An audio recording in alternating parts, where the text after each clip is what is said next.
All right, I'm here at the Colisée Financière Sun Life for Game 1 of the Islanders versus Oceanic in the QMJHL Playoffs. I'm here with Taylor Stewart. Taylor, you've been with the Islanders for a few years now. How does this team compare to previous teams in the playoffs here?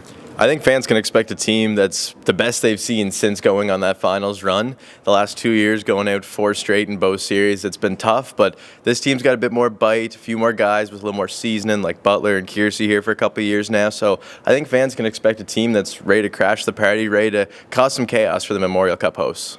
That's awesome, and we've had the starting goalies announced now. William Lasselle is injured, so they've got Mathis Langevin in net. Well, we've got Nicholas Ruchia. Ruchia had a phenomenal season with Cape Breton last year. How does that matchup look? I think we have the upside here. Ruchia is a seasoned veteran, a 20-year-old goalie between those pipes who, like you said, with Cape Breton last year, took them 3 rounds deep, stood on his head. But the Islanders, to have a shot in this series, they need him to be the best goalie on the ice, the best player on the ice. They need him to really carry this team and show that 20-year-old pedigree that took Cape Breton so far and that could give this team a chance to cause an upset.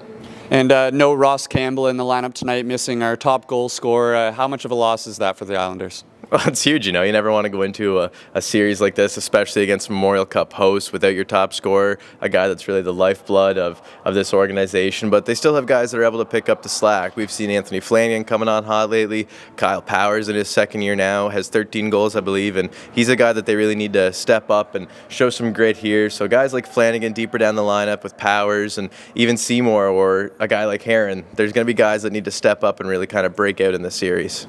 And with the 2-3-2 playoff format, how important is it to steal a win here before heading home?